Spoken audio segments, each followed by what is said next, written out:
All right, hello everybody. Welcome to UK CORRAL, the podcast that reviews every single superhero comic ever written by a British writer. I'm your co-host Michael, and as always, I'm joined by Adamantium. Hi. Or aka Adamant I am. Phonetically is close enough. And we're also joined by Nice Man. I took my Tylenol, so I'm probably nicer than usual. Okay. You just dated this episode, but I'm sure, because I'm sure everyone will forget about that, by the time this airs. But anyway. Due to the Tylenol. Yeah. We are here to review The Golden Age by James Robinson and Paul Smith. This came out in 94, I believe, and is basically an Elseworlds telling of a post-Golden Age. It's called the Golden Age, but it's actually a post-Golden Age story featuring the Justice Society, which, according to Roy Thomas, broke up in the mid-50s, I believe, right? Because of Joe McCarthy. That's the story Roy Thomas came up with in All-Star Squadron, as well as America versus the Justice Society, right? So this is kind of expanding on that idea and developing it.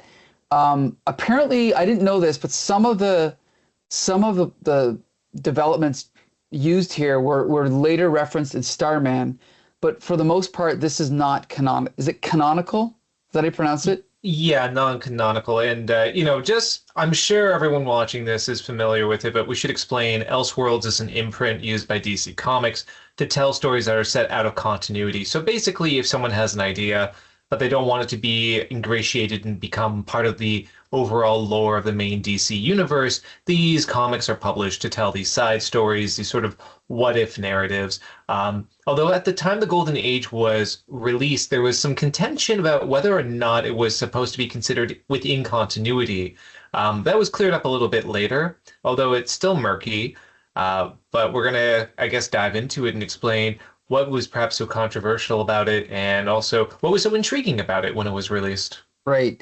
And I also want to give a quick preamble that before Crisis on Infinite Earths, these characters all existed on Earth 2, which was where the superheroes' careers were all tied to World War II, 1930s, 1940s.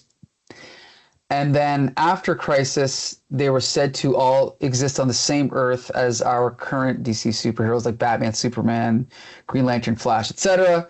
So this is part of that continuity that DC then wiped out with New 52, then brought back with Rebirth. At this point, I have no idea what's going on because I lost track. Yeah, it's even debatable if this is part of the continuity now, because they've gone back and forth, and some elements are recognized and others are not.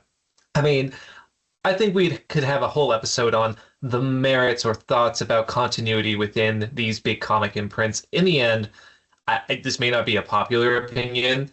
As long as it's a good story, I really could care less. And, continuity, I think sometimes to adhere to it so dogmatically, oftentimes bogs down authors from telling more intriguing stories. I'll agree for the most part. Like, I think that something like DC's New Frontier, that benefited from just doing its own thing. But I'll save my other opinions for later. We can just talk about the actual story here. We're going to rotate summarizing each issue. I've got the individual issues up so we can keep track of when, like this is the cover of the original #1. The reissue is different. The reissue was called JSA, The Golden Age, with a completely different cover, right? But this is the original. I've got a couple thoughts. I'm going to save them for later. But Adam, do you want to do the first one and I'll do the second one, and then Paul the third? Sure. Okay. I might do the second. It might be my preference to the second. Okay, sure. Okay. Yep, no problem. Okay, All so right. Adam, you can jump in. Yeah, so the story starts off, and it's depicting essentially World War II within this universe, and it is where the real-world conflicts are happening. We're seeing Axis and Allied powers fighting each other, and this is reflected on what's happening on the homeland of America. Of course, being a superhero universe, we're also seeing that it is populated by these magnificent superpowered beings, as depicted in this wonderful splash page here. And most of these, if not all of them, were squarely within the golden age. Plastic Man definitely had some cachet going into, I think, the modern age of comics. But most of these heroes, outside of maybe nostalgic sort of appearances here and there, were mainly relegated to that era, at least at this point when the comic was released. Hmm. So what we're seeing here is a very interesting thing where we're seeing this golden age of comics through showing these members of the Justice Society of America. For those who may not know, this is kind of the precursor of the Justice League in its own way. And essentially what happens with this and another group of superheroes called the All-Star Squadron, we are seeing essentially this moment of hope where they are fighting the forces of evil at home and then contrasted with the end of the Golden Age, punctuated by the dropping of the atomic bombs within Japan. And with this very harrowing shot, we see this naive hope and optimism has ended. And while we do see the reconciliation of people as they enter back into post-war America, this is getting contrasted by developments happening within the lives of the superheroes. I do want to point out, I love the previous page Mike was just on. If you could just go back to it. Not to derail it too much from the synopsis, but we go from these gray illustrated panels to an implementation of subtle color until we have the full coloring of what would be the quote unquote contemporary setting of the graphic novel, which I really enjoyed as a touch. But anyway, yeah, we are introduced to a number of heroes. There's a lot of characters to keep track of, but mainly we're going to be focused on a few linchpins, including Tex Thompson, formerly known as the Americommando, and he's returning from Europe, and we're seeing already little red flags. We're seeing issues where he is becoming this prominent figure of public celebration, but there's some fanatical elements to him. And this is being communicated through this device where basically another character is trying to make a film and trying to release this film about what had happened within the course of post-World War II America and the world of these superheroes. And I believe this is the one issue we should probably bring up about the comic. There's so many characters, it's actually hard to keep track of who is who and who's coming into play.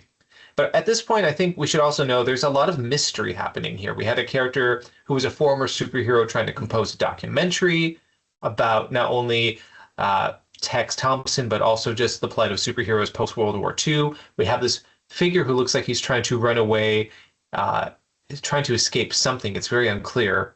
If we go forward in the narrative a little bit more, we get these jumps between Tex Thompson's very public celebrations as he's being awarded a medal by Eisenhower.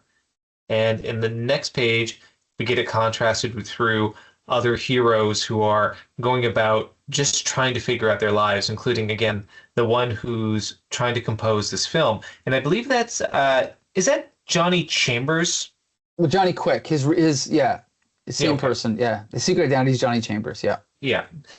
And that's who we're seeing right now. So throughout the rest of this issue, we're going to be introduced to a lot of characters. So as we just scroll through, we're going to see a lot of reflection on what happened to heroes of the Golden Age. And we see some famous ones. We see the Jay Garrick Flash, we see Hawkman, and there's a lot of just thoughts and reflections on what happened to these characters. Did they suddenly give up? Where did they go? And there's a lot of mystery involved into this. In fact, in a lot of ways, it's very reminiscent of Watchmen, with this sort of ideal of a deconstructed superhero universe, where these heroes aren't just bastions of morality, but are flawed human beings who are kind of failing in this post-war uncertainty. We're getting this page explaining what's happened within World War II, where essentially due to political machinations, heroes could not go over to Europe to fight the war. So this is why we don't see a lot of heroes going over there after this conflict, where I believe there was a murder. Well, I'm saying a murder, but a German supervillain was killed. There was a political treaty that had to be put in place, so costume heroes were prohibited from going overseas to fight. And this will become a plot point. It's important. Go ahead, Mike. I was going to say, it was Roy Thomas and All-Star Squadron that came up with the idea that Hitler had the Spear of Destiny, and that protected, I believe it was all of Europe, from any superheroes coming over, which explained why they didn't just go over there and win the war in 2 seconds. This is retconning that, saying it was just a cover story. It was actually, it doesn't say that there was the presence of a Nazi superhero named, where is it?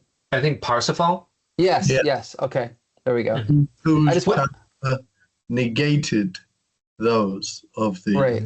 the Western heroes. I just wanted to mention that. So already I appreciate what this comic is doing, where it's taking these sort of more, I guess you can say, fantastical elements and breaking them down to very human motivations, politics, uncertainty, and even, I think, fear of not knowing what your place is in a new world, as we see with our next character, Alan Scott, who is the Green Lantern. He's now a head of a publisher and a newspaper press, and he's actually being under fire right now with the House of Un-American Activities. And we're seeing some characters reconcile. We have, I believe this is Alan Scott with Johnny Quick as well. Mm-hmm. And they're just sharing notes, both looking at each other. There's this great line where each one thinks separately from one another, boy, he looks tired. The other one thinks, boy, he looks tired. Kind of getting this feeling of exhaustion happening, that these great bastions of physical prowess suddenly are looking old and a little bit dog, like the dog's breakfast right now, which I love. Anyway, this is turning out to be a much longer synopsis than intended, but there's a lot of story points to make. Going on to the next section, after these two heroes are engaged, we see another 2 heroes, and I believe this is Liberty Bell. Yes. And I forget whom the hero is that she's shacking up with, basically. Oh, this is... Jackman. Is that Johnny? This is Johnny Quick. No, sorry, it's not Johnny Quick. This is Tarantula, right? John Law, formerly the Tarantula. Right. Right. Who is a bit of a failed novelist / writer. He had a big success with the tell-all memoir, and he's failing to do anything. And as we're contrasting these sort of humane failures of these heroes, uncertain of what their place is in this new world, is contrasted with Tex Thompson in the rain, giving these very evangelic sort of speeches where you can tell he's stirring the ire of the populace, and especially of people who are concerned about the rising tide of socialism over in Europe. And we're going to see this contrast back and forth for the rest of the issue and the majority of the series. Going on, we're going to get introduced to more heroes, including Robot Man, who is all but anything as a hero in this depiction, definitely a lot more volatile and violent than what we were accustomed to seeing him as. Even the captions, I believe, refer to him as a person who tried to emphasize the man in his name, but now that man is essentially no more. As we go through some very violent altercations with Robot Man, we then go to meet our next introduction of heroism. And this is this character I thought was Dollman at first, but it's not Dollman. This is actually the Atom, and I forgot there was another Atom who was kind of a diminutive strongman. Right. And no superpowers, just a strong left hook. Exactly. So this is where it gets interesting, because he's actually volunteering for a program for America. It's very Captain America-esque, where they essentially want to make the perfect super soldier to defend America against the Soviet threat. And that's something that Tex Thompson in his speeches is advocating for. So they're testing out the Atom, and he's not registering positive as an applicant for the test. It's very vague what exactly the criteria would be, but Tex Thompson has an idea of someone else who might be a good incumbent for this. Moving on, we're going to be introduced, I believe, to the incumbent coming up next, and that's going to be, if we continue on, well, actually, we get a little bit of asides, more heroes coming into play. We do see that Tex Thompson engages with Robot Man and acquires him for the sort of force that he's compiling, including the Atom. And we go on from the comic. We're going to be introduced to Starman, who James Robinson would be very popularized by. I should note, Starman was a series, kind of a legacy series that James Robinson wrote about generational trauma and about what it means to inherit a mantle of being a superhero from your father. And it's a fascinating comic. It's one of those books that really got my eyes raised when I was younger, my eyebrows raised to realize, I should say, oh, comics can do a lot. It's more than just punch-ups and supervillains Mhm. with long-winded speeches about ruling the world. There's some meat to this. So we might get to Starman one day. It is highly recommended, but we're seeing this horrible, decrepit figure here, which is just so sad, of the original Starman, who is just basically almost catatonic. He's in an asylum being taken care of. Um, but anyway, as the comic goes on, we see these very interesting images. And this is where the art, I think, is at some of its best. There's dream sequences for this one character who will be revealed to be Manhunter, who is another superhero of the Golden Age. And he's experiencing some traumatic, very disturbing imagery, including this eagle that appears to be pinned against a surgical table, and he's being eviscerated. And as this dream progresses, we see him wake up in a state of fear, almost from a night terror, only to hear people potentially following him, wanting to eliminate him. And it turns out to be true. There's masked men who come in with these Tommy guns into I believe it's a mission where a lot of vagrant and homeless people are sleeping. And because they can't tell who Manhunter is, they just decide to eliminate everyone within the mission. Now, Manhunter just barely manages to escape this altercation. But in doing this, we get this recollection of not only his past, of his abilities. He's able to jump through a window and run away, but we get the sense that there is some conspiracy at play, and we're going to find out more of what that is as the comic goes on. Anyway, we see another side of Starman where it's revealed earlier on, by day he's nearly catatonic, but at night he seems to be a genius. He's doing these mathematical equations. He's coming up with these formulae, which are going to come into play later on, specifically in the James Robinson Starman comic. But we now have another character we're introduced to, and this is kind of what was being alluded to by Tex Thompson earlier. This is a kind of failed superhero slash sidekick. So this person was the sidekick of TNT, who is a deceased Golden Age hero who went by the name Dan the Dynaman. His name's Daniel Dunbar, and he is being selected after just seeming to fail and flunk out of college by Tex Thompson to potentially be the candidate for this new superhero program. We get some more altercations between various heroes. We get some character development, which is very essential and really good for this. But what will end up happening by the end of this is we're going to see these two characters, or at least who we assume to be these two characters, play the most crucial part in this narrative. And yeah, that's the first issue of the Golden Age. I'll just say first that when this was published, I did buy the first issue, and I still have it somewhere. However, while I did enjoy it, I never went on to buy the rest of the story, to the series. So this is the first time I've read the entire series, and I have some mixed feelings about it that I'll get into later. But just talking about this first issue, obviously you mentioned Watchmen. So of course there's echoes of Watchmen. And I guess when I tried to get younger people to read Miracle Man, the impact had been lost because Miracle Man had been imitated so many times that they were just indifferent to it. And unfortunately, that's a little bit of what I feel about this, where I do really enjoy this. I feel like at the time, it was very novel to do a story like this about Golden Age characters, but now it's been done almost to death. So the impact has been diluted a little bit, but I do really enjoy this. And to be honest, I never saw the appeal of doing a Justice Society comic about new characters like Damage and all this other crap. I would rather read a Justice Society comic set in the 40s or 50s like this, with Robot Man, in this kind of weird retrofuturism type technology. That's what interests me. So this is definitely up my alley, but I'll save more of my comments for later. And then Nice Man, you can give your initial reaction. Until this, I had never been interested in Golden Age characters. Whoa!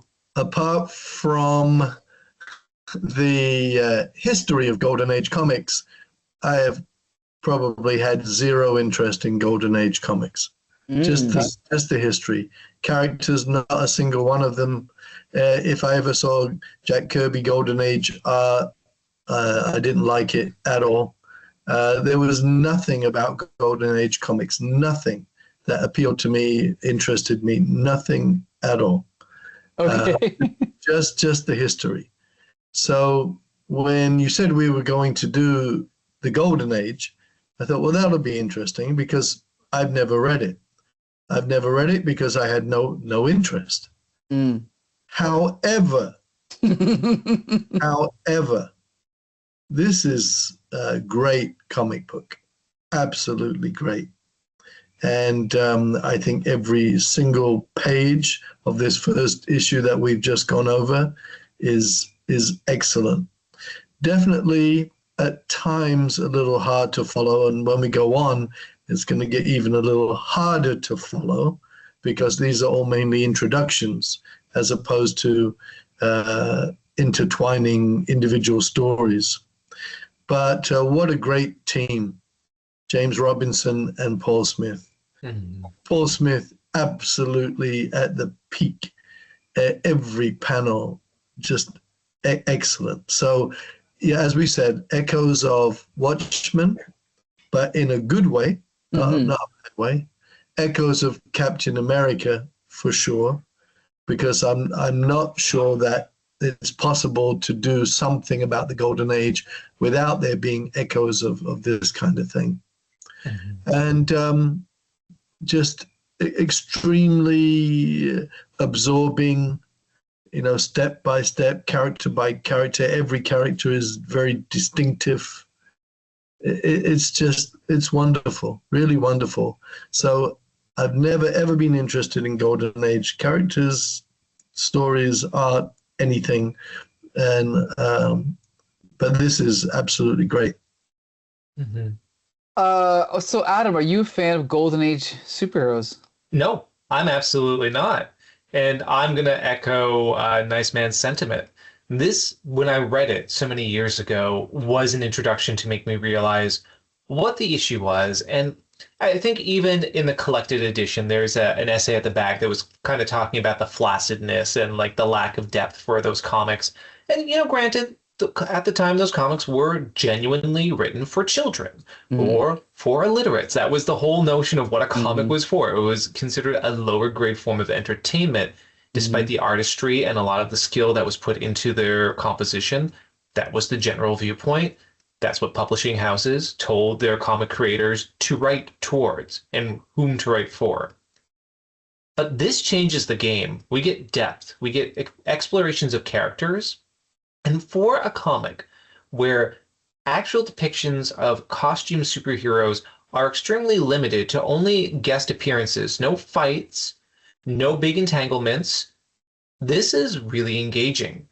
And what I really love about it, and I think maybe it's the age I'm at now, I can appreciate it even more, that kind of sense of generational displacement, that you were this bastion, this kind of emblem of what your age represented. In this case, these heroes representing the best of their age. And then something happens that shows that age you represented was perhaps not as great as you were hoping it would be. In this case, the 2 nuclear bombs that descended and were used upon Japan. And that's a catalyst for these characters to really reflect and go on these sort of existential doubts, I guess, about who they are, if what they were even fighting for was even correct. And we see a myriad of ways people respond to that. Robot Man kills his humanity. We see people trying to become authors or filmmakers and failing at it. We see people breaking up who are in established relationships, trying to start new ones. And what I really love about it is that human touch. The thing that I think is always misappropriated from Watchmen is this idea of the deconstructed superhero story, which when people try to do that, it's not a deconstruction. By and large, it's trying to make a dark, edgy comic with violence and blood, and I'm uninterested in that. This one actually looks at the psychology of what would happen to people who were these heroes and what would happen after the trauma of understanding the world no longer needs you as a hero. And so I'm going to say, as a high recommendation, this first issue for me is the best in the series. And I think it's a great encapsulation of what you can do with this idea. As you can hear from what I'm saying, though, if I think this is the best, what happens for the subsequent issues? So I think we'll get into that as we do our follow-up recaps. I gotta step in and say I do love Golden Age superheroes. That's not to say I love reading Golden Age comics, because as Adam and I found out on Slam, a lot of Golden Age comics are terrible, right? I enjoyed the Supermans, I enjoyed some of the Batmans, but for the most part, they're pretty terrible. There's a few with shockingly good art, you know? Oh, yes, absolutely. Some, definitely. But as you said, they're mostly written for kids. But I was first exposed to these Golden Age superheroes through reading first Crisis and then Who's Who. And then seeing Who's Who and seeing the entry for Justice League, and then seeing the entry for Justice Society. Who's the Justice Society? And seeing a Superman with a slightly different S and a Batman with a black bat on his chest and a different Flash, a different Green Lantern. And then the entry for All-Star Squadron, all these other superheroes, it just blew my mind. And so that made me a fan of the All-Star Squadron comic, which I loved as a kid. Now I cannot get through an issue because I don't think Roy Thomas is a good writer. But there is some really good art by Jerry Ordway, as well as some other people in there. And it's worth reading just for that. But I do certainly enjoy current modern comics that tell stories of Golden Age superheroes, like I said. And I would much rather read that than the Justice Society's grandchildren or legacy heroes set in the modern day. That has no appeal to me. So I do want to comment on one thing also about the art, because I am a huge fan of Paul Smith on X-Men. That's my favorite era of Chris Claremont X-Men. Contrary to what Nice Man has said, I do think Chris Claremont's writing was actually better when he was teamed with Paul Smith, better than it was when he was with Dave Cockrum or John Byrne. So that he is one of my favorite artists. However, I did not love his art when this issue came out. And then a few years later, I read an interview with him where apparently the editor, who would have been Archie Goodwin, actually had to call him on the phone and tell him, listen, some of these pages you're turning in are not very good. You've got to do a better job. And so he was actually kind of shamed into upping his game for the rest of the series. And so while I do love his art, and for some panels it's good, even the splash page I don't think is great. I think that if it was just any random artist, I would like it. But the fact that I know it's Paul Smith, and if you zoom into some of these figures, like this shot of Thunderbolt, not great. This shot of Johnny Quick, average. I don't know. I mean, there's some charm to it, but I don't think this is anywhere near his best work, to be honest. But I just wanted to say that. Nice Man, anything to add to that? I guess I understand what you're saying about like the splash page and some of the figures and so on. But I think once you get past that, as you're now doing flicking through, yeah, I mean, this is good. This stuff's good. Exemplary. Mm-hmm. This is almost more like, I would say Joe Kubert, but when I was reading his influences, I can't remember who they mentioned, but yeah, this noirish stuff is great. The texture on the faces, like this stuff, that's great. That's what I like. But yeah, some of the shots aren't great, but I think it does get better as it goes along. But we've got a lot of other pages to talk about, so we can jump to the next issue. And Nice Man, you said you wanted to cover this one, right? I'll probably regret saying that, but let's go. All right. So it's the next issue. You're off to a good start. That's right. Because, as we said, in the first issue, there's a lot to take in, but it's at least kind of like a step-by-step introduction. Now, the storytelling becomes more intertwined, and you have to be able to get a hold of the strands and follow the strands where they lead and appreciate how they interconnect. Otherwise, you will lose You will lose the threat, the general threat. So can we go back to the beginning of that Sure. issue? So we start off with this is Alan Scott, right? The original Green Lantern. And he is he's the one trying to put together a documentary about these characters. And I think he's having difficulties. But the two of you can feel free to jump in and flesh things out, of course. But as far as I understand it, he's having difficulties. Okay. Yeah, because I don't remember exactly what the difficulties. Right. And you know what? We don't have to summarize every page. Like we can kind of skim through if you want, like just to get the general idea. Well, I mean, I really did enjoy it, and I loved every page, so I'm quite happy to go page by page. But yes, we don't have to summarize every page.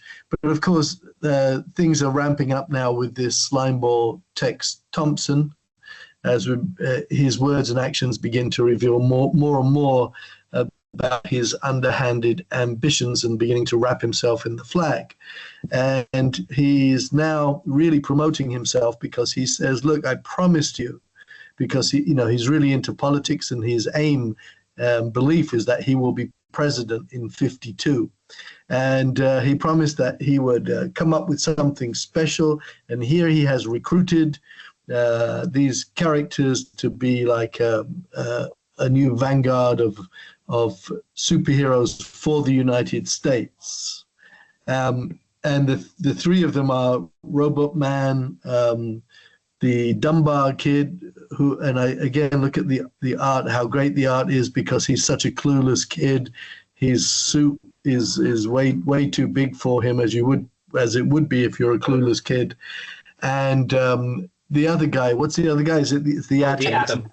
And I just want to point out, it's Dan. I think Adam, you might have said Dan the Dino Man, but it's Dan the Dynamite. Because he was the sidekick, he's the Dynamite. Yeah, the Dino, like a Oh, mite. Yeah, wow. yeah. What a pun. Yeah. Okay, I know, like right? this character a lot more already, except, well, what we're going to find out. But anyway. Yeah. So this is basically, he's introducing a new super team. Meanwhile, back with Liberty Bell and her shack up guy in, where are they, in New Mexico or somewhere? They're somewhere in the mountains or somewhere. I think it might be New Mexico. Mm. And she, what can I tell you about her? Well, I think she's having an affair, right? Yes, because that caused wasn't it one of the reasons for the end of the marriage, her marriage, because of an affair. Yep. And but the guy that she's having the affair with, as was established, he wrote a biography or autobiography and did well, but he's really struggling with continuing to write, and so he's beginning to hit the booze, as all writers do when they struggle to write, right? They hit the booze, they smoke the cigarettes, and so and they keep making references to the mystery men, and maybe the two of you can help me out here. In World War II, who were the mystery men exactly? Do you know?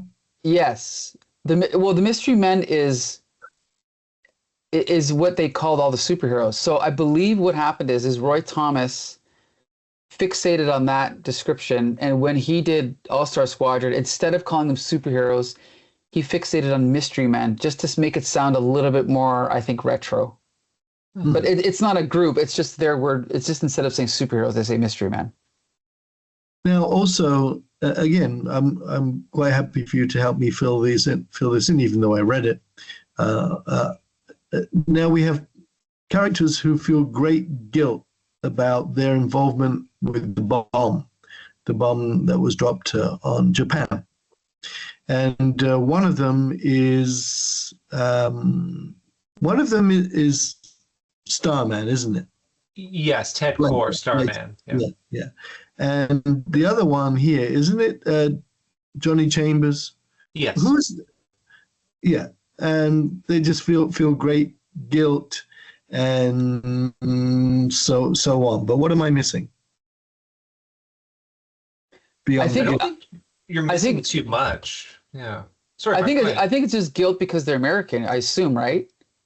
Or do they develop that more? No, because according to the lore, and James Robinson would include this in Starman, Mm, that actually Ted Core helped develop the nuclear right. bomb. Okay, right, So right, he right. actually is taking accountability for this. And he's also speculating here that because of these experiments he did where he drew this star celestial energy to the Earth, Hmm. all the rise of these mystery men, these superheroes coincided with Yes, that experiment. So yes. he's believing he is directly responsible for this. Johnny Right. Chambers is saying, oh, you couldn't be, it's a coincidence.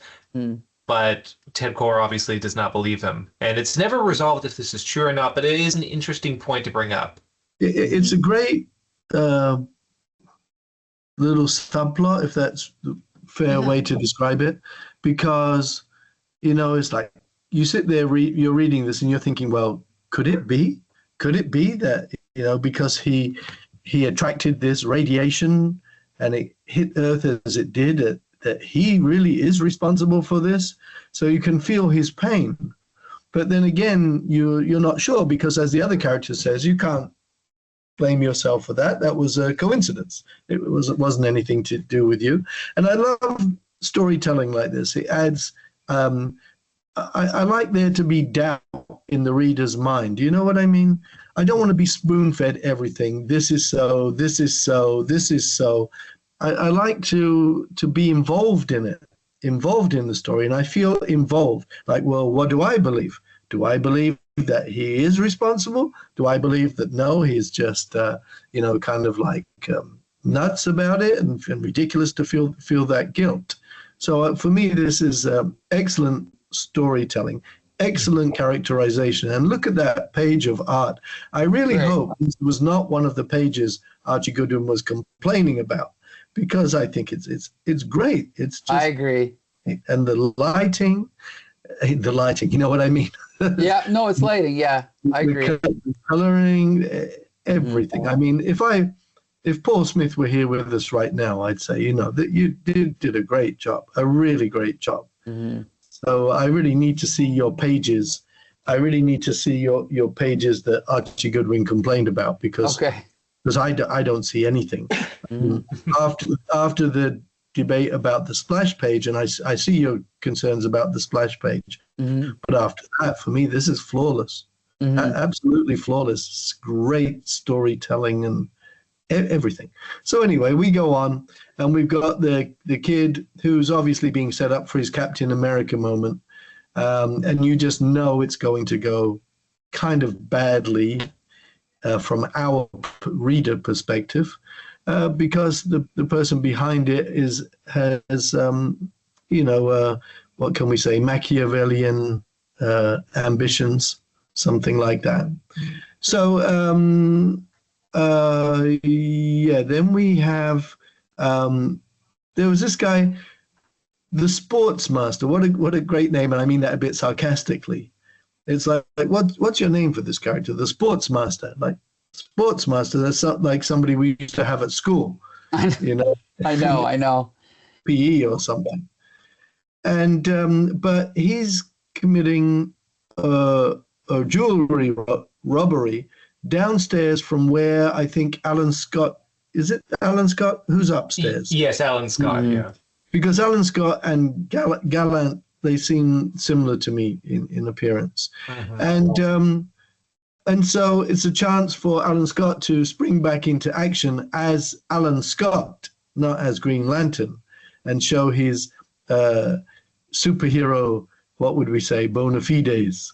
But we can also feel sympathy for the Sports Master, because why is he doing this? Is he just a common villain? No, because this is good writing.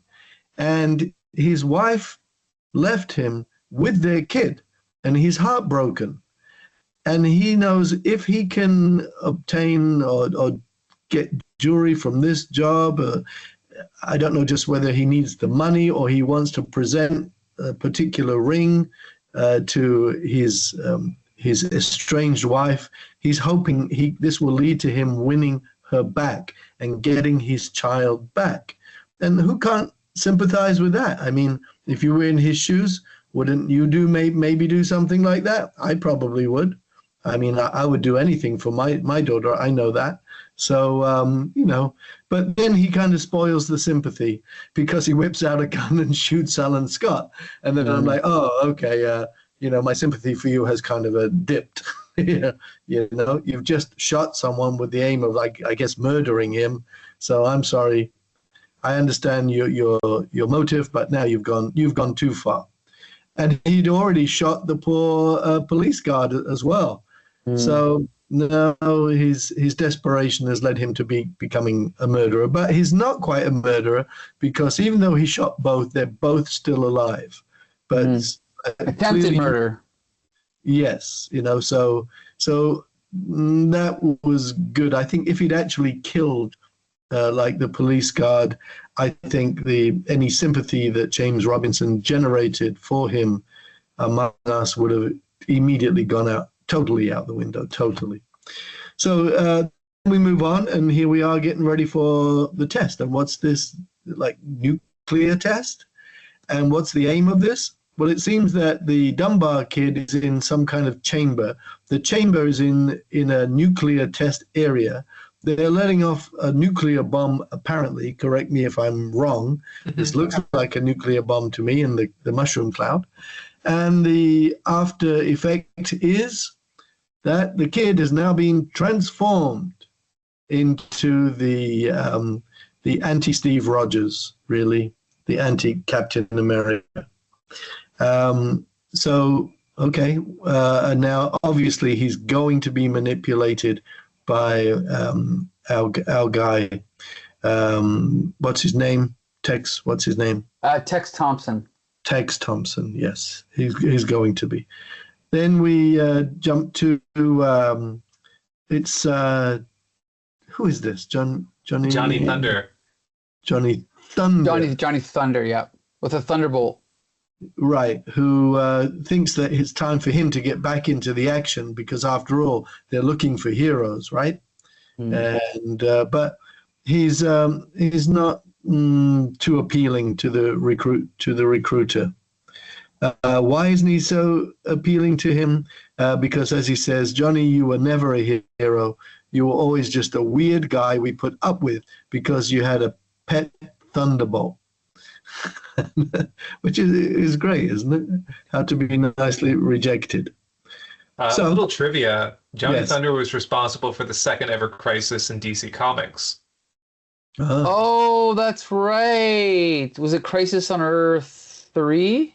Yes, when they had basically the negative or evil versions of the Justice League. And so he transposed them to his universe. It was very convoluted and very humorous. And basically it just showed Johnny Thunder was basically a useless, horrible character who's only good for trying to get his own ends, which I think this comic delightfully pokes at. I just wanted to point that out because I love that bit of lore.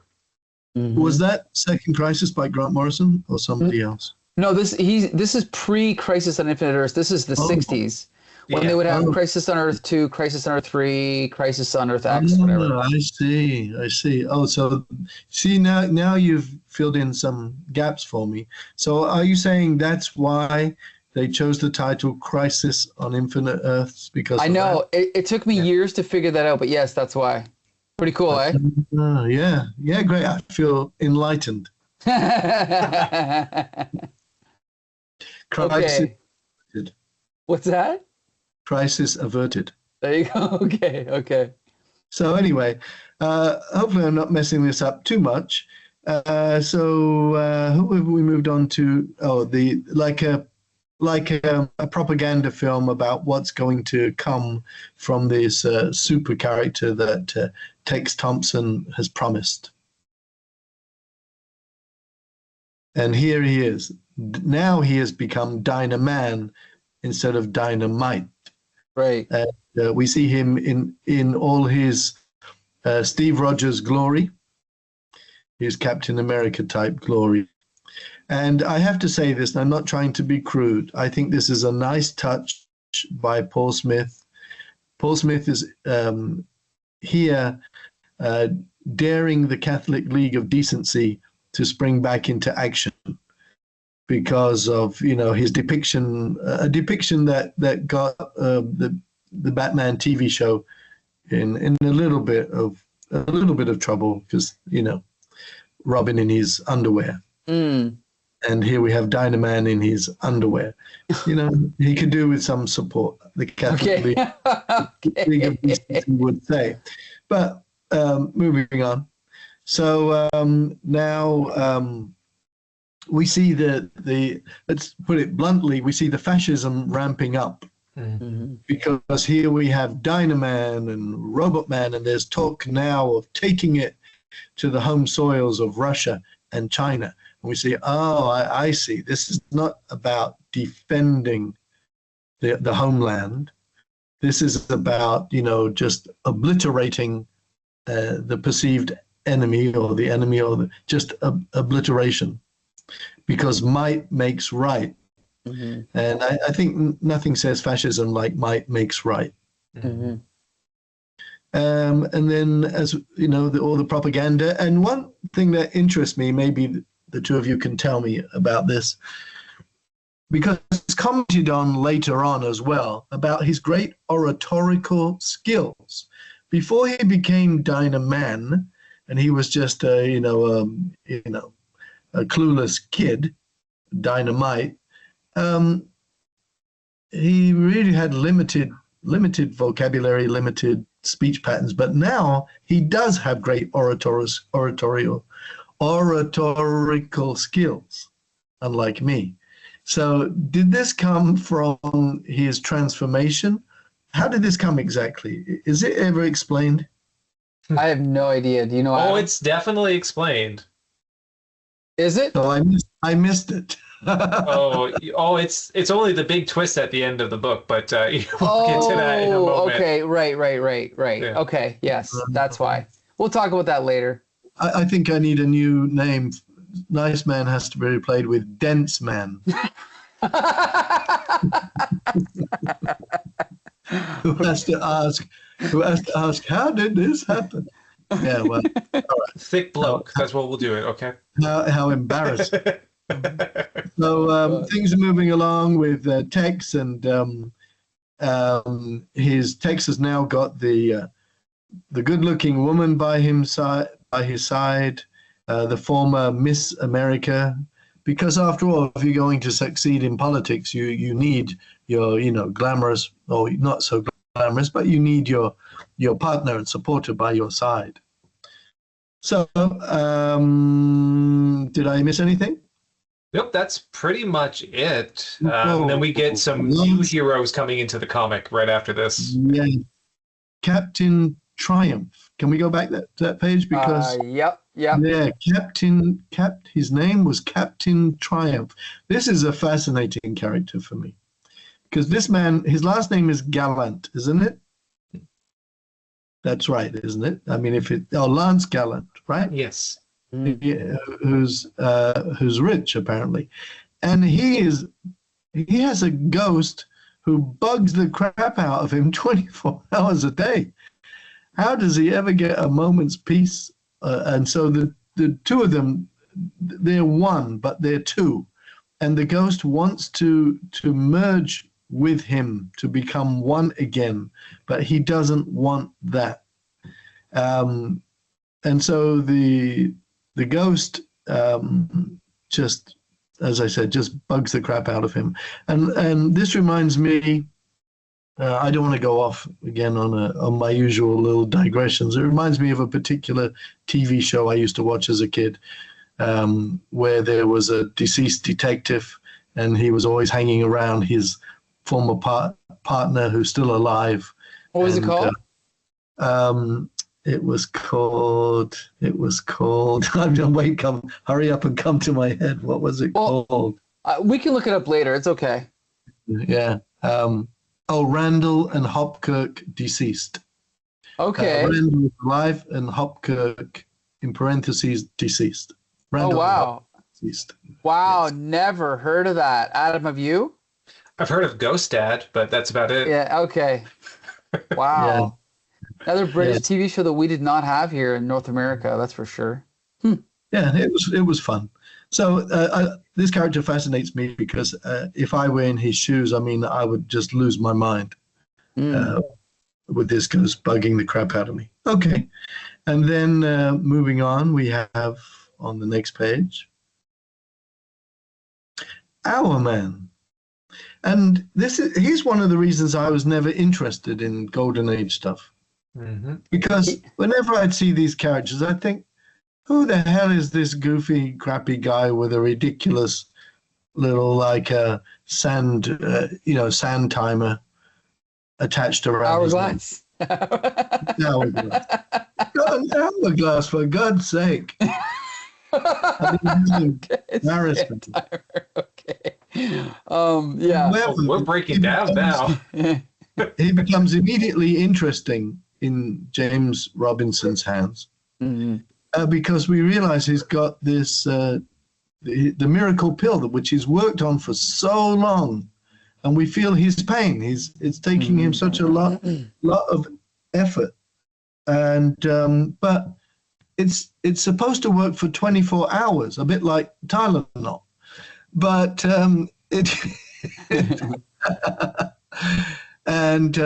but it's not working for 24 hours exactly, and so now he's vulnerable because he can't rely on it.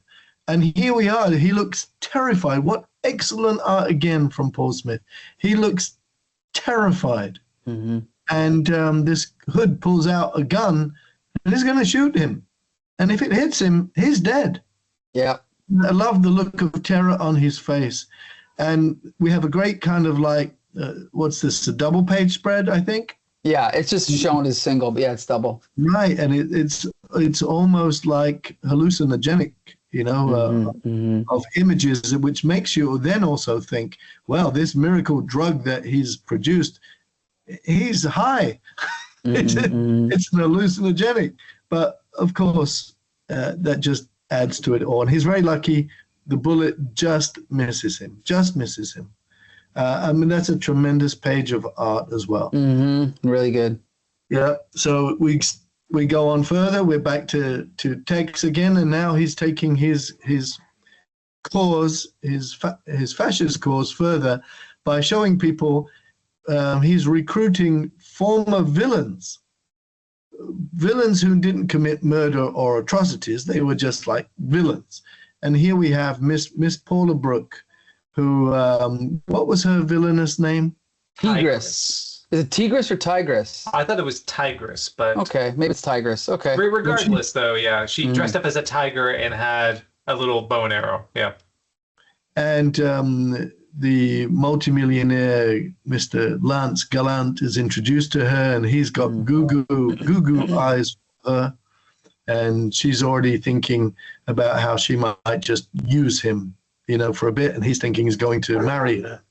Which, Adam, you said earlier, when was it Alan Scott and was it Alan Scott and Johnny Quick when they were reintroduced to each other, and one's thinking the other one looks old, and we know what they're both thinking, that each looks old. And here we have a similar kind of thing, where Gallant is thinking like, wow, I think I'm going to marry this one. And she's thinking, yeah, I think he'll be good for like a weekend. And I love touches like that because that's so human. This is how human beings operate, right? And you have no idea what the other person's thinking. They have no idea what you're thinking. And you could be miles apart, or you could be exactly on the same page. So then we move on to Paul Kirk, Manhunter. And you, through the writing and the art, you really feel his desperation. He's with good reason, absolutely paranoid. They're coming for me. They're hunting for me. It's a wonderful irony, isn't it? Manhunter is terrified because he is being hunted. He's the hunter. And this page is incredible. I have to point out, it's incredible. Yes. But now we get the reintroduction of a character that we thought was maybe just there early on, just as a reference. And that was Tex Thompson's former sidekick, a rather overweight gentleman. What's his name? Do we remember his name? What is it here? Was he called Fat Man? But anyway, yeah, I don't know. He's middle-aged. He's rotund. He has Tex Thompson told him. No, we told him earlier. We can't be together again. You're an embarrassment, frankly. You're an embarrassment. I'm going places. I'm doing things, and you're an embarrassment. So goodbye. Don't see me again. So the poor guy has been completely cast aside, and by pure chance, he happens to be in Boston on some snowy Boston country road, and he comes across Paul Kirk. And he's going to prove to be Paul Kirk's savior because he's a good guy, and he knows of Paul Kirk, and he wants to help him. And as they're trying to they're trying to drive away, I should say, they're being pursued by the manhunters who shoot at them. But then this causes Paul Kirk to spring into action, and his instincts kick in, and he smashes through their front windshield and causes their guns to be turned on them and the car to crash into icy pond or whatever. But our rotund hero gets his belt off, slides down the snowy embankment, tosses the Paul Kirk his belt as Paul Kirk has managed to burst free, and then he gets pulled to safety by the rotund hero. I do want to say also, because we were questioning his name in the comics, or at least his pseudonym, was actually Fat Man, so that is correct. His character's name is Bob Daly, actually. I just wanted to point that out. Thank God I got at least something right. And I love the little stories. You know, these are like little stories within a story. And here we are in the snow and the ice and the dark and the cold and the wet. And then boom, we go to the next page. And here we are inside a house, and the colors are green and brown and kind of warm in a way. And there's the lamplight.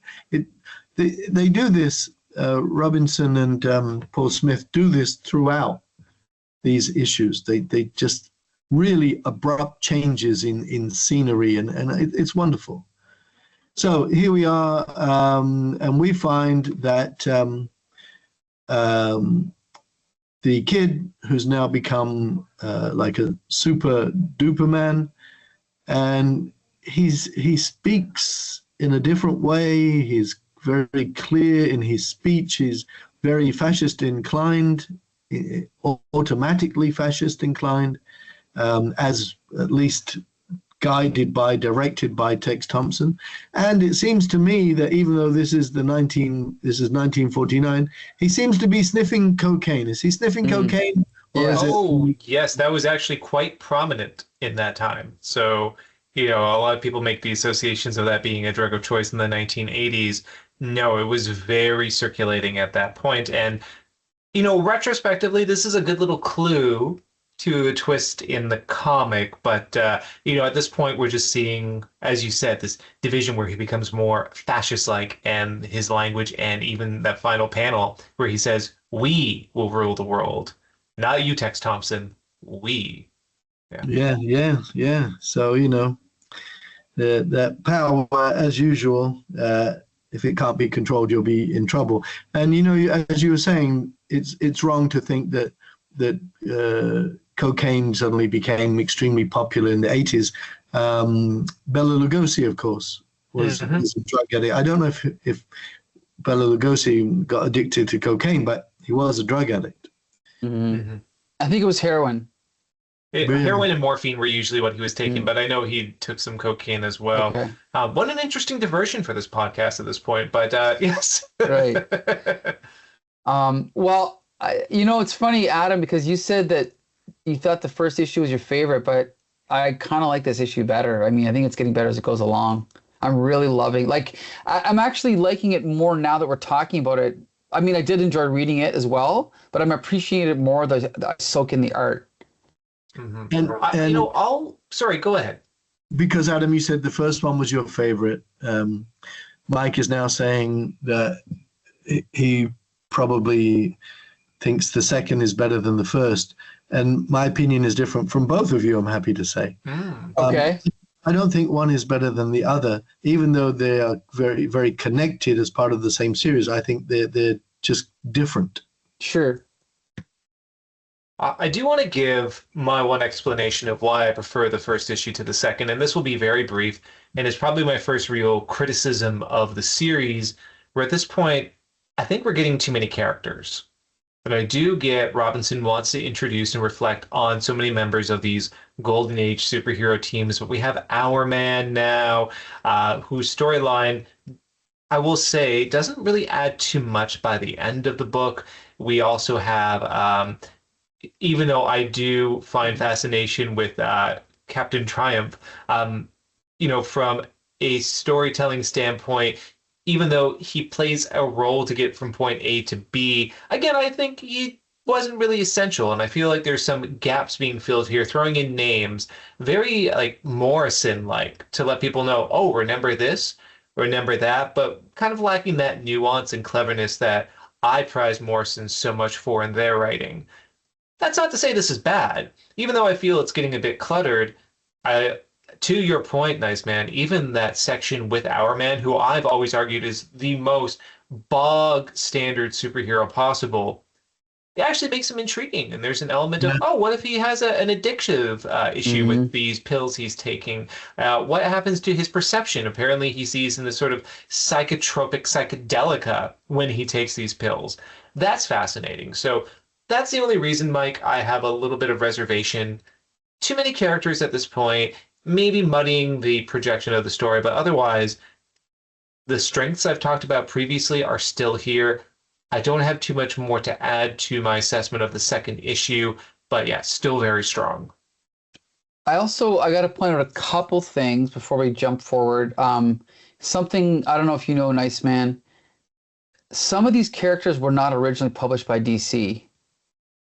So I'm just going to jump back to the splash page and quickly say that a lot of these characters were originally published by Quality Comics. Oh, yeah. Yeah. Right? Black Condor, Plastic Man. I can't remember exactly which ones. So I personally don't like that. I really wish they would have kept them separate, but that's fine. That's post-crisis continuity. I'm fine with it. If you think Hawkman's history is convoluted, Manhunter has the most screwed up continuity. I didn't want to talk about it, but I didn't realize until you were doing the summary. So the guys that are chasing him down are the Manhunters.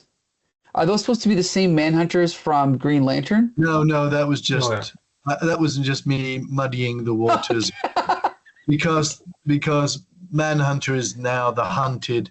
And so, in effect, these guys... Oh, I see. I thought, okay. I thought... Shouldn't they be the Manhunter Hunters, then? Yeah, you're right. Exactly, the Manhunter Hunters. Manhunter Squares. I also want to point out that when we did Slam, I purposely, because I have nothing better to do, created a database of every single DC superhero and the chronological order they appeared in, okay?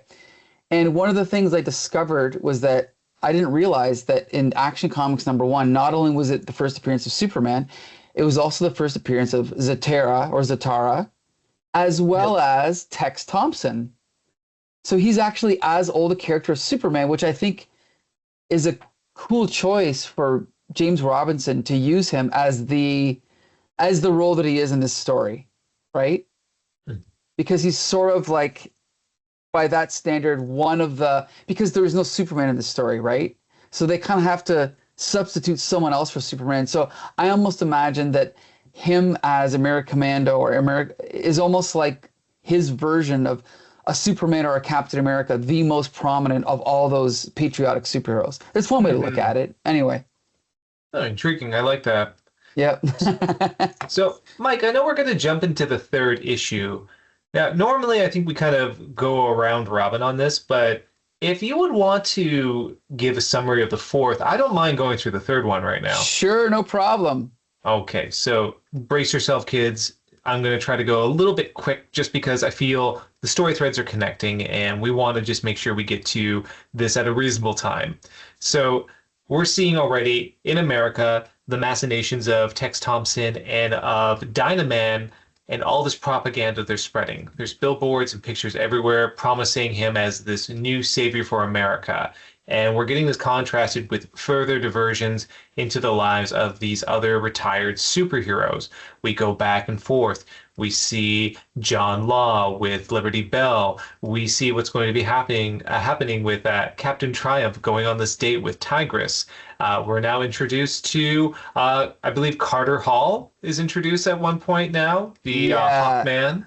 And so we are definitely tying the connections and we're establishing more and more as this propaganda is leaking into America, promoting Dynaman and this new contingency of heroes, how the other threads are connecting.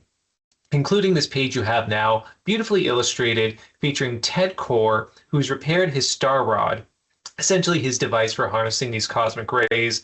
So we can tell he can get back into action. He's finally has enough wherewithal where he might be able to contribute to this ongoing tension and perhaps the struggle we might find. And he begins actually talking to the stars, which I really love. He's personifying them in a way where he's talking about the power they give them, that they provide this high. And at the very end of the sequence, after he has this large charge and he thanks the stars for this energy they give him, it's just 2 pages on, Mike, but he's crouching down, just going, damn me, as if he's just chastising himself for this abuse of power. So we can see this duality. He's coming into his own a little bit, trying to break out of that cycle of guilt and shame, but he still isn't quite there. Going on from that, we see more horrendous dream imagery from Manhunter, while we're seeing, and I think this is very appropriate, an American bald eagle being assailed by rats. And sometimes he himself becomes the eagle, sometimes he has to save the eagle. And during these terrific, horrible nightmares, he's woken up by Bob, aka Fat Man, who is now residing with him in a small town. They're working together, just trying to get on their own and just try to live a life somehow. This again, we see these everyday lives of these heroes contrasted by other major political events. As I mentioned, Alan Scott and his publication are under trial by the United States government, by the Committee of Un-American Activities. And I'm sorry, I'm jumping ahead a little bit because this is a court scene. What I forgot is this is actually the dissolution and the divorce between Johnny Quick and Liberty Bell. So we're seeing these dissolutions, we're seeing these failures of these heroes, contrasted with the rise of this fascist contingency of Tex Thompson and Dynaman. Here is the panel where we start understanding the Committee of Un-American Activities is going to be investigating it's not quite a newspaper, it's like a news collaboration. It's radio, it's television, it's a newspaper, it's a Magate, but it's all owned by Alan Scott. And this is where this is revealed. We keep going through the issue and we get a lot more of this back and forth, the failures of heroes versus the success of Dynaman and the success of Tex Thompson. Again, we're just continuing on this. I don't think I need to pontificate too much. One interesting thing that we see just in the issue right before, or the page right before, Mike, is that we finally get this meeting happening where we understand it was Miss America being with Tex Thompson, and she's talking about how rough he is, about how all but saying physically abusive he is, and how he always goes to his diary to write at night. And she's thinking, I should check this out. I should investigate to see what his thoughts are. That's going to be pivotal very shortly. Now This we is see a nice Dynaman, sequence.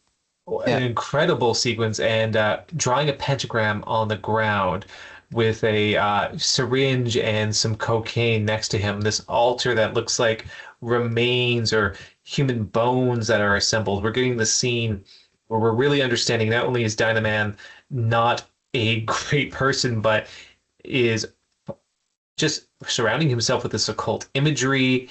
His eyes are reddened. He looks insane with drool or perhaps blood running down his face. We are really seeing how unhinged of a character Dynaman is. And again, with what we're going to find out coming up soon, this is going to make a lot of sense. Mm-hmm. So there's some other stories that we haven't touched upon so much, small subplots where there's people who are politically descending against Tex Thompson who just happen to go missing or be murdered. As we see here, one political opponent being flung out the window by Robot Man, who we should remember is under his employ. And this is going to be the crux of the next couple of issues. We're just seeing superheroes contrasting what they're doing to Thompson. We see Our Man. We don't need to focus on this so much. Again, we're not getting a great deal of storytelling from Our Man's contributions. Going on to the next page. This is where we finally get a little bit of meat between Johnny Quick and Liberty Bell. They're having a big fight. She gets to the point now where she can't stand his bullshit anymore. And she tells him what a failure of a writer he is. He does a very cliche trope where he says, "Oh, I'm going to make you regret you said that." It looks like he's going to physically abuse her. And I do like how Robinson turned this on his head, because on the next page, literally, he's turned on his head because she just like judo flips him right over into a table. And while I do hate the trope of the drunken, abusive boyfriend physically battering his partner, there is some assurance that she could take care of herself. Anyway, going on to the next few sequences, we're seeing Bob Daly and we're seeing Manhunter have this really peaceful sort of life in this town where they can cohabitate with these people on farms doing odd jobs, but that doesn't negate the horrific nightmares that Manhunter is having. And here's that sequence where he's clutching the American bald eagle in a red tunic. You know, the symbolism is not lost on me as he's trying to stop it from being attacked by these faceless hordes behind him. The dream continues with this nightmarish imagery.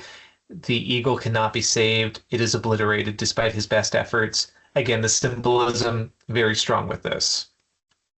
As we go on, what we understand is something that I actually didn't quite catch earlier on, but that Manhunter is actually missing some memories. There's some blank spots. And what he needs to do is figure out what he can't remember, why there is this blank spot in his mind.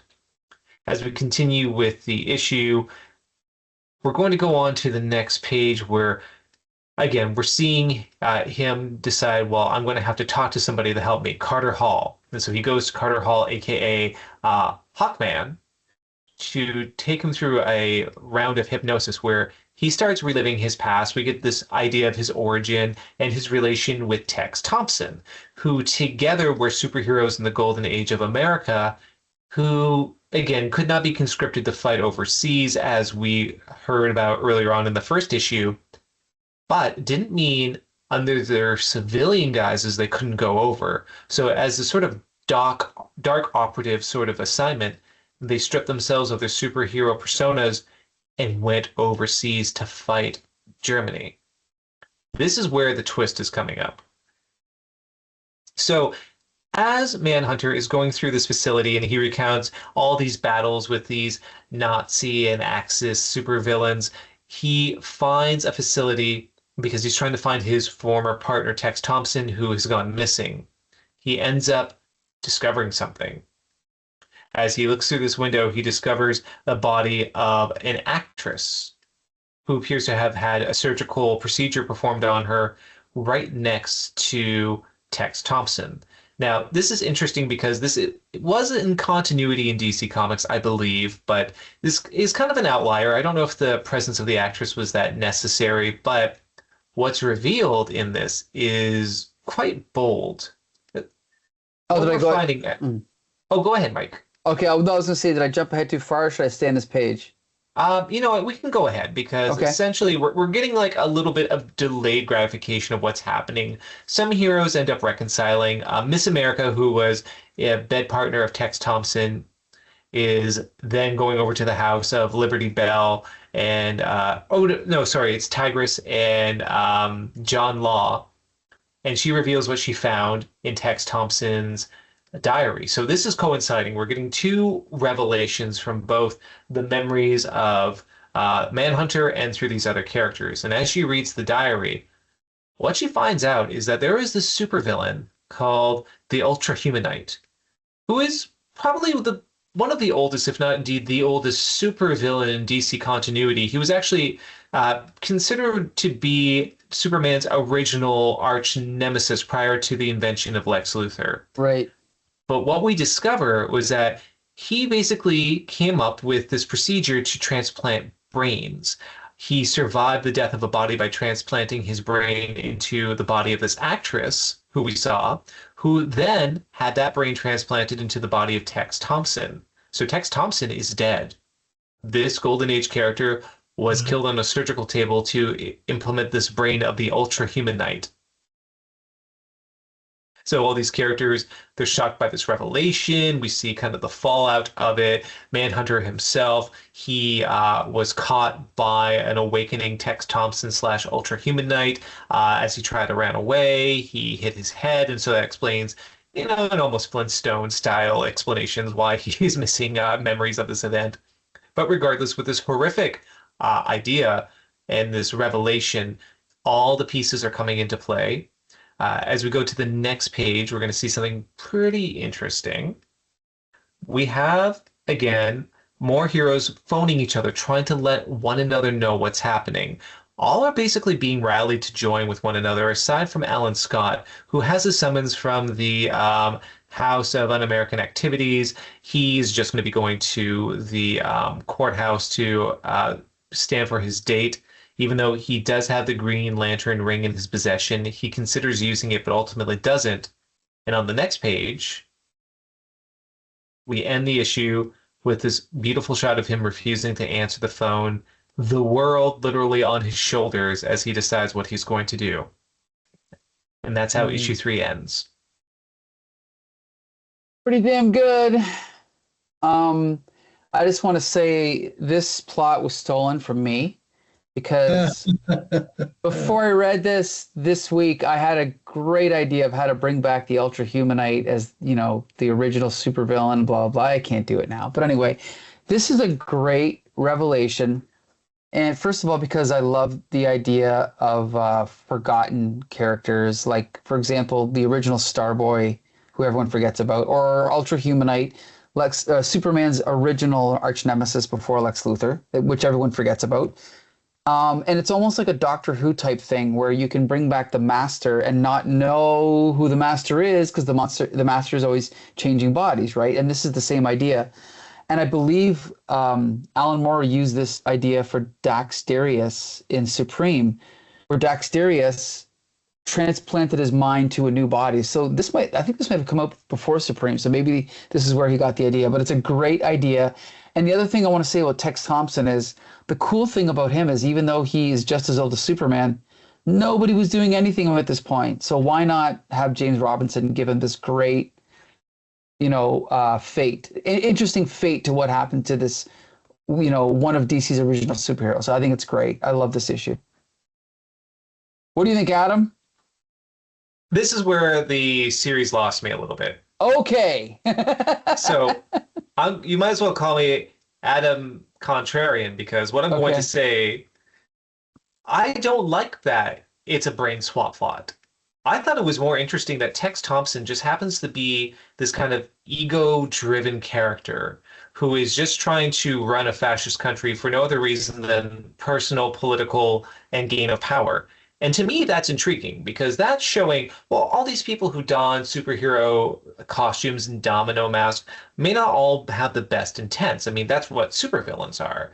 And sometimes certain supervillains put on the guise of affability and of wanting to protect people for the sake of personal gain.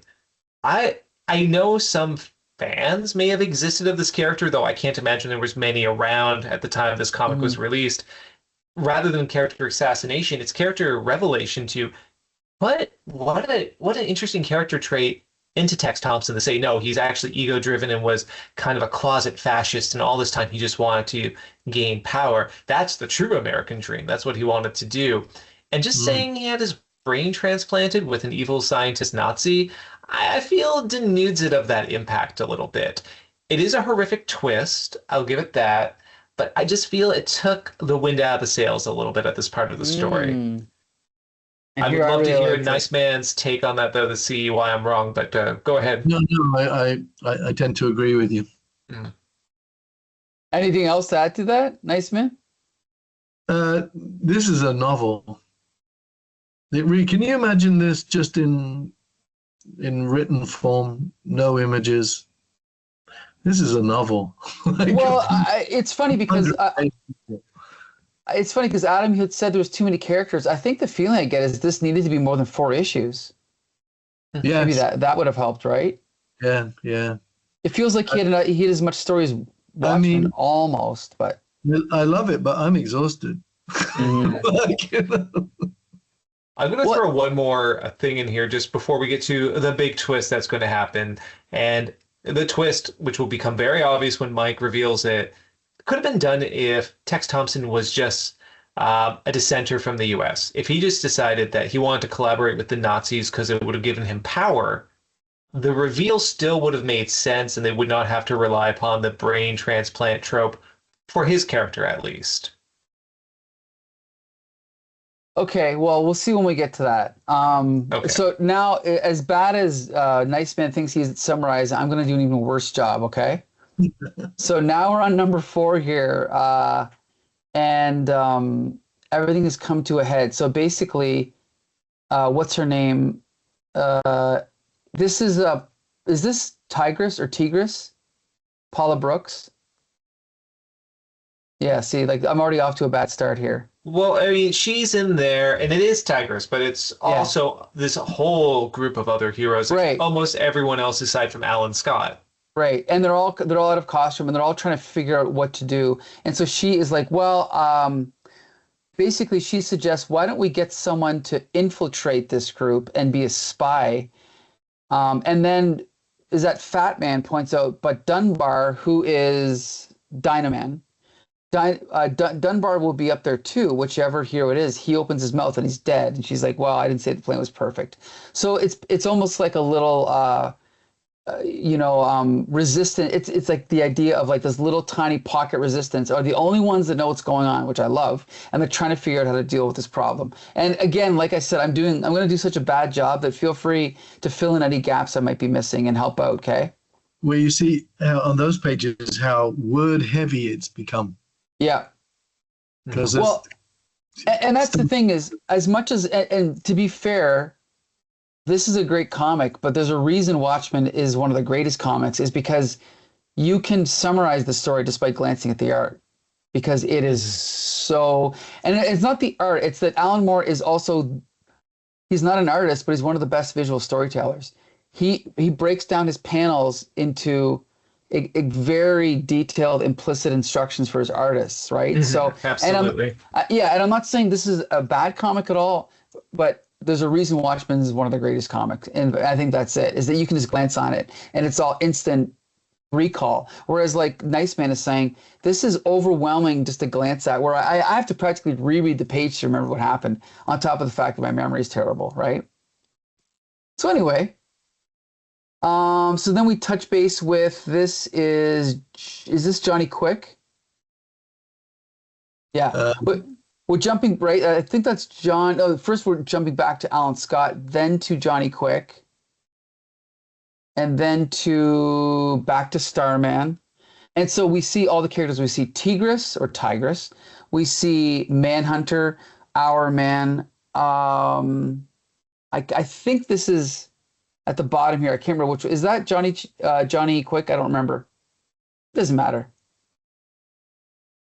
Our listeners now are quickly tuning out. This is where the watch time jumps off, is now that I'm summarizing this one. So anyway, we jump over to this is funny. Is this Charlie Kirk's funeral, or is it a gathering of all those superheroes? Everybody's there, right? And so we see like heroes that we haven't seen in the story. Like for example, this is help me out. You're probably the last person to ask, Paul. This is I am. Okay, so we got Plastic Man, but I can't remember who is this guy. Is this Adam? Do you remember? No. I can't remember his name, but he's Look, one of the. we have so many heroes, Yeah. and they come from quality, they come from DC. Like, basically, this is like the, pardon the blueness of this, it's the big money shot, right? Yeah, It's just right. showing all the heroes assembled together. Yeah. And we see, like, this is great. Dr. Midnight. We see Doll Man and Doll Woman. We see heroes, like I was saying earlier, that we haven't seen throughout the whole story, but they're all coming to this. And oh, because this is planned to be. What is it exactly? What's the actual event? Is he going to? What's the announcement supposed to be? Well, this is basically almost akin to X-Men. There is going to be this new policy coming up from the Right. government where all superpowered beings need to register for the American government in order to be part of this sort of, super force for fighting the Soviets. Right. And so this is a registration ceremony where all these superheroes are going to join. Right. With the understated, thing being, if you don't join, it's criminal.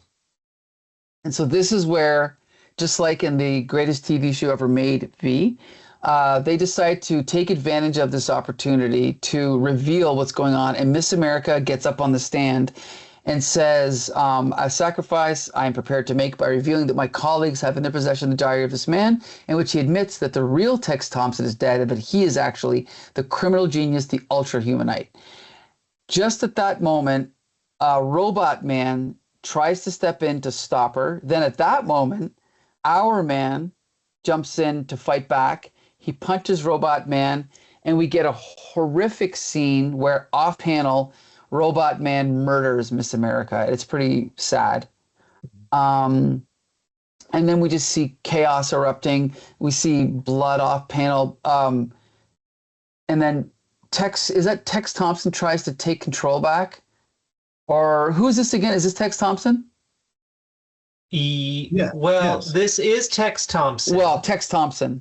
But what happens is that someone else, I believe it's our man. He then removes Tex Thompson from the podium and he says, the big revelation.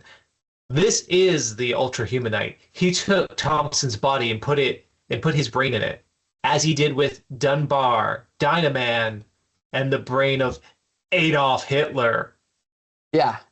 So that's the twist. They basically preserved Adolf Hitler's brain so they could develop a superhuman body and put the brain of Hitler into that body, which is why Dynaman was drawing all the occult symbols, because Hitler had that fascination with the occult. He had a very well-known substance abuse issue, which is why he's been consuming copious amounts of cocaine. Those were the clues given to reveal this was actually Adolf Hitler. Yeah. Which is very timely in 2025 for reasons we won't go into. But anyway, just when you thought fascism was dead, eh? Anyway, okay, back to the story. So then we see Dynaman starts. It's almost like a young Miracle Man moment where now he is declaring he's revealed himself. So now he's like, enough of the smiles and lies, the pretense to Jew and black that because they were Americans, I saw them as anything but inferior. But the speeches, they didn't work the first time. Why? Why did I ever think they'd work this time? All I want is everything. And so now he's just gone full force. We cut over to, this is not Alan Scott, is it? It is, yes. Okay. So it's Alan Scott, and he's in court. Is this tied into earlier court case? I don't even remember. Yeah, because his news company was being tried under the Committee of Un-American Activities, and so it's just taking place in the same district. So they're hearing this noise from the battle, and then someone meekly comes in saying, apparently we have to evacuate the building. And because the next shot is Bedlam. Right. So now we see Black Condor and this guy, I can't remember his name, fighting Dynaman in the sky. These are some great shots. Very fluid, beautiful shots of these superheroes. Like some of them, I can't remember their names here, fighting in the sky. We see Robot Man get attacked by Tigress, whatever the hell her name is. And then Captain Triumph's ghost is trying to convince him to jump back into action. Johnny Thunder is ordering the Thunderbolt to kill to kill Hourman because he's sided with Dynaman. So he orders him. He says, Hourman, the big one, kill him if you have to, but stop him. He's saying we were wrong, fooled. I belong. I never belonged before. Thompson's dream. It can't be wrong. This is pretty freaking dead on depiction of exactly how fascism grows like a cancer, right? And just like I said, this is 30 years old and it's more relevant today than it was 30 years ago, sadly. So we cut to outside and Hourman is fighting the Atom. Even though Thunderbolt has been ordered to attack the Atom, he disobeys his master and flies off. And then just at that moment, Dynaman it has pretty much defeated everyone, the Atom, Hawkman, Hourman. And then at that moment, as he's getting attacked from inside, this is Tex Thompson, and he's trying to escape, but then at that moment he gets confronted by Manhunter.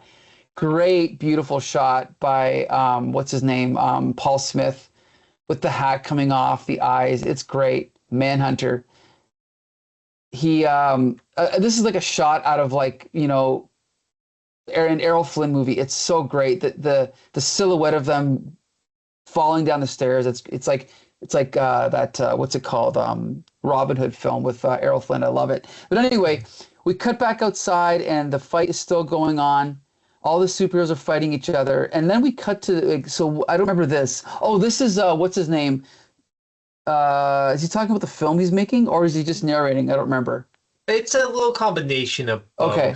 But yeah, I think the rest of it's kind of, we're getting just a big punch up where all these heroes are feeling under the duress of this, this Hitler superhero. Also, a horrifying thought: the brain of Adolf Hitler and basically Superman's body, which is what Dynaman essentially is. Right.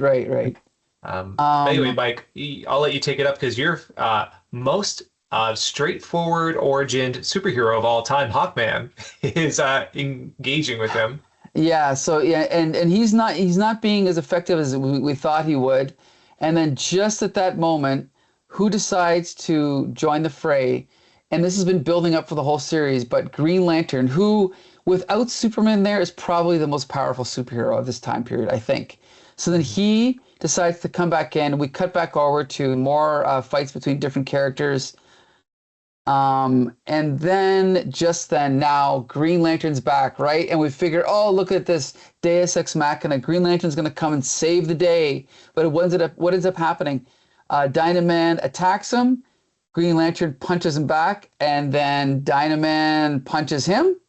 And that's pretty much it. Green Lantern's down for the count. We cut away.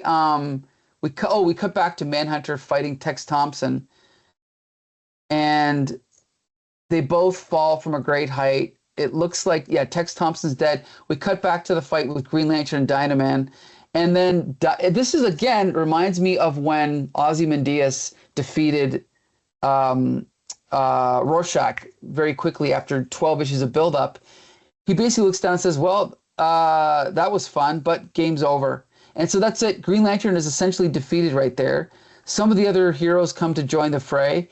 Dynaman is then he's attacked by Starman. He defeats him really easily. He's like, well, so much for that. So, and that's the thing is, again, this trope of building it up. The evil you've done, the evil you are, it ends now. Prepare for cosmic retribution. It gets knocked out right away, right? So all these characters that James Robertson has been building up are all easily defeated by Dynaman.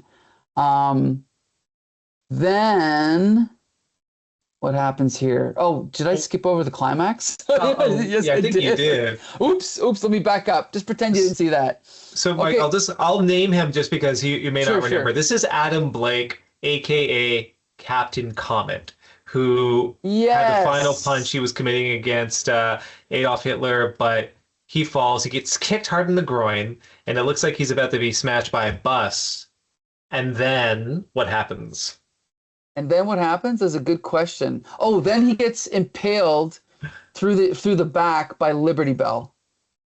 Mhm. And that's it. And then it just says, as you can imagine, after that, the rest of the year seemed rather quiet. I will comment on this later. We'll get to it, but that's the climax of the story. Then we cut to the, I guess you could say, the present of 1955, and this is Johnny Quick, correct? We hope so. Yeah, kind of summarizing. There's a lot of square-jawed blonde men in this Yeah, comic. that's Let's what just I put it mean. that Yeah. way. Kind of summarizing what happened to all the heroes after going through everyone's career, and Or then is it? oh, Yeah. and then I like the fact that they point out that even though it was Liberty Bell that killed him, it was actually who got the cover here? Yeah, Captain Comic got the cover, right? Mhm. Yep. Um, and then we get one of those little, I guess you could say, not sentimental, but kind of typical superhero comic little moments where we give a little hint of what's to come. And there's a little pun here where they say, for them, a new age, as fresh and clean and bright as sterling silver, implying that the silver age of superheroes is coming. And we see Aquaman, Barry Allen Flash, Hal Jordan Green Lantern, Captain Comet, the Challengers. This is, I believe, I don't remember who that is, but anyway, yeah. So pretty much it's a little, it's almost like a little bit of this is almost like a companion piece to New Frontier. So it kind of ends on that note, and that's the end of the story. And I will before anyone else jumps in, I just want to say I felt the climax was anticlimactic and a bit poorly executed, and I'll just leave it at that. But nice man, we're just going to switch up the order. What did you think of this one? Um, I think if I'd been James Robinson and Paul Smith after this, I would never have done another comic because I would be completely burned out. Okay. Yeah, I mean, it's overwhelming. All the things that they had to tie together, all the characters they had to keep straight, everything had to make sense in the end. I mean, it's a monumental undertaking, I think. Well, how do you feel about the climax? Yeah, I like it. I like the fact that it keeps trying to defy expectations. I like the spear in the back, basically reducing him to a skeleton, and I love the gut bit, at the end there, because of course, German, as in God, and yeah, I like it. Adamantium. So I did complain about the brain swap trope. I wasn't a fan of that. I was, as ridiculous as it sounds, when you say the sentence, they put Hitler's brain in a superhero's body. That's also a really interesting premise for some great drama and some great horror. Like, what if you put the mind of a megalomaniac into a nigh invulnerable body that's capable of besting anything that you can throw at it? I wish, as per what Mike said, this was maybe a longer series. What if we would have seen the outcome of that and the fear of people wondering what happens if this sort of force has that such unlimited power? But with that said, I like this issue, but even if we were looking at comparison points to Watchmen, for example, or any other touch points we've mentioned, if anything, we are seeing here Miracle Man just completely mimicked in this final fight. You talked about Miracle Man versus Kid Miracle Man. It's one of the most famous comic book fights of all time that gets referenced a lot, mimicked a lot. I'm seeing that with this conflict. And I think to the point where there is nothing really new being done with it. Now that the twist occurred, now that the big reveal is out there, it feels a bit anticlimactic, as you said, Mike. And it's not just because suddenly Dynaman is stabbed through the heart with the Star Rod. It's because they don't do anything with this great concept at this point.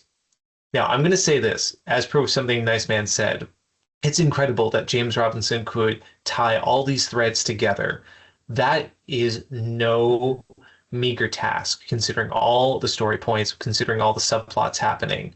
I have nothing but admiration for Robinson for being able to do that, and with working within the mandate of a 4-issue miniseries as well.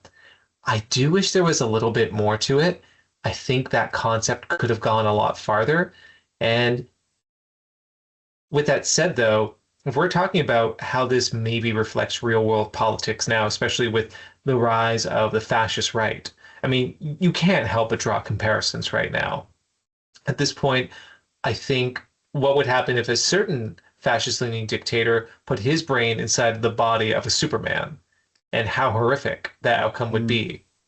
Maybe we don't need to tell that story. Maybe we can fill in the gaps ourselves with that. But regardless, I feel like this is a series that had diminishing returns. I love the setup and the concept of the first issue. I thought it got a little bit cluttered in the second. The third had an unnecessary twist that I didn't care for. And the fourth, while it had some great moments of pathos, especially when Miss America was killed, that was a very hard, very painful scene to watch, actually. It did feel like it was just for the excuse of a big fight and then a quick denouement. So in the end, I remembered liking the series a lot more than I did for this time around. I think it's still very good for what it is, but this story has already been told. There's Watchmen, there's Miracle Man, and there's other derivatives of those works that I think are probably stronger than this. I would even argue what we talked about last time, Zenith, is something similar but stronger. And in the end, I would give this a soft recommendation. At the very least, I think this might be a good jumping on point for people getting into that Starman series I was talking about. Sure. But beyond that, I would say, while I'm in awe of what Robinson did for connecting all these points, I don't know if I was fully satisfied by the end of it. Well, they needed 6 issues. Yeah. But, even to be fair, with the issues we have, we're going through these fight scenes and they're spending page after page, and it's all good art. But did we need, look at this, 3 panels of punching, and then all this other stuff that when I was summarizing, I practically skipped over. And then the climax of the story is essentially rushed through, where there's such a thing as being able to figure out what's going on and what's going on being clear. And if you look at these panels, oh, okay, Liberty Bell's running. I have no idea what's happening here. Oh, that's his chest, I guess. It's hard to tell. And then we see him turn into a skeleton. We see that he's been stabbed, but it's not dramatic. Like having this little tiny panel in the middle of the page be his basically last moment on Earth, I think is just poor storytelling. He should have used these pages more wisely. And when he's planning out these pages, he should have said, "This is the climax. I'm going to give this climax at least, a full splash page or 3 panels." But it seemed like he ran out of pages, and he's like, "Well, I got to squeeze this in here," even though it's the ending. We see his feet, and then it cuts to the next thing, and now it's the future, or the present. I just thought it was poorly planned out mechanically, So again, if they had 6 issues, they would have had the pages. Yeah, but you see how he could have used the pages he had more wisely, right? Instead of wasting all these pages here. Look at all these pages of these. I mean, was it really that important to have all this happening? I don't know. I just think he could have saved some of the space for the climax. Personally. It's intriguing because the first 3 issues, what I admired so much about it for the most part was that there's such restraint. There is really no big punch-ups or fight scenes. Any of those that existed were very dynamic. Even where Manhunter is escaping from his pursuers, that was shot and framed in a very interesting way that was more like a film noir than it was a big action set piece. And so it's almost as if they were holding off so much that it all had to explode in the second half of this issue to where it becomes inundating. And it's strange for a comic that focuses so much on character psychology and intertwining relationships between people that it ends up with a big dust up by the end of it. I had this thought, and I don't know if this is good or not, but I wonder, did we even need to have Dynaman revealed to be Hitler? Because while that does seem horrific, and I do think if we worked on that as a concept in and of itself, there's some meat to that sort of conceit for a story. What if it was just Dan Dunbar grown mad by having this omnipresent power? a failure who was told he wasn't good for school or good for anything, suddenly having the power to destroy a world in his hands and just growing mad with that power. I mean, that's already an analogy for fascism in and of itself. And I just wonder if there's something denuded.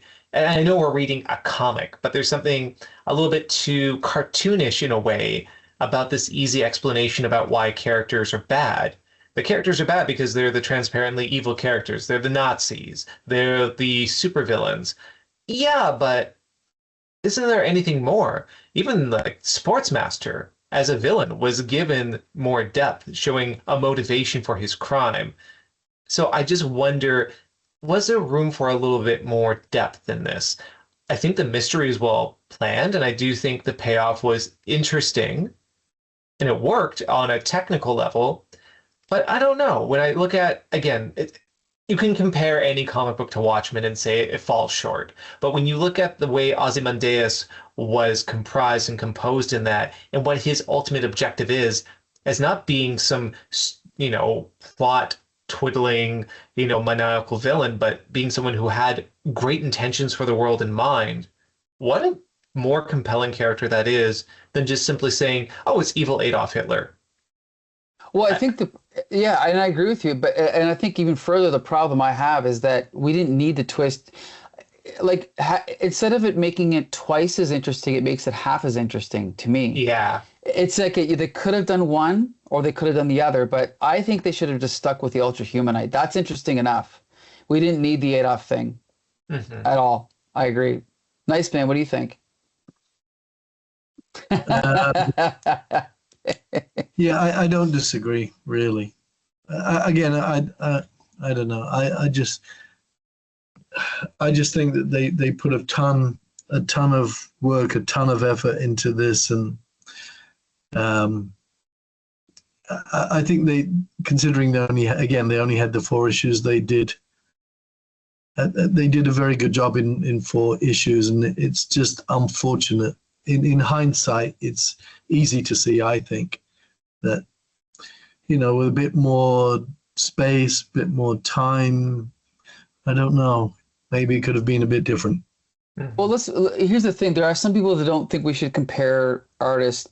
I am someone who likes to compare artists, and we already mentioned Alan Moore and Grant Morrison, and I'll say, and I've always felt like this about James Robinson. I definitely like his writing, but like Starman is, from what I've read, certainly good, but not as good as Alan Moore's ABC comics like Tom Strong or Supreme.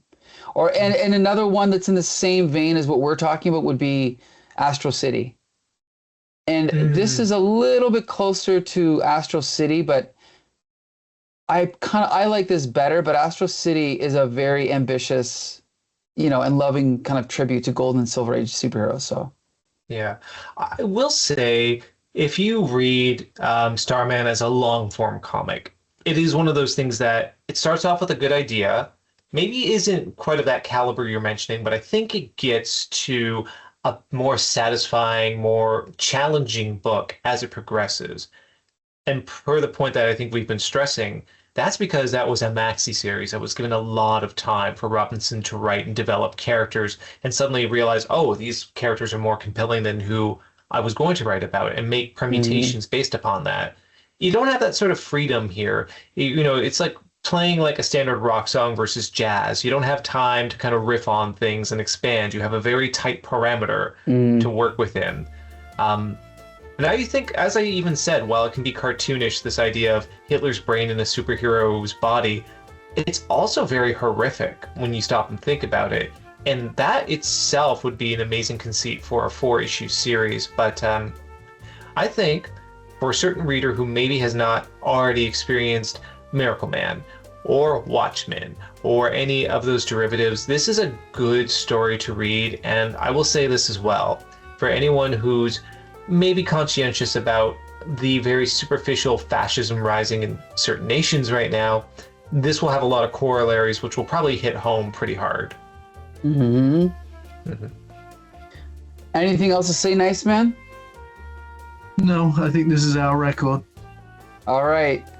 Okay, so here's the thing. The next book we're reviewing might be a little bit controversial in where we jump in, but I've decided to jump ahead in the chronology a bit, and we are going to do Hellblazer by Garth Ennis. So we're starting with number 41, which is the beginning of his legendary run on this title, which I've only read the first volume of. I've only read, what is the first volume called? I don't remember what it's called, but it's the only one I've read. Now, So- is that the one where John Constantine has cancer? Yes.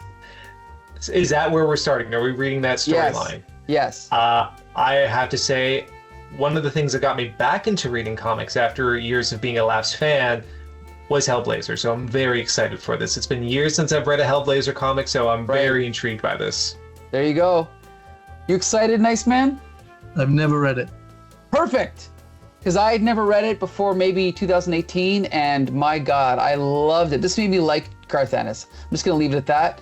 But Likewise, yes. Yep. So be sure to join us for our next episode and every episode. Our episodes are all available at YouTube or at comicbooksyndicate.com. I want to thank Niceman and Adamantium for joining me as you do every week. So until the next time, see you later.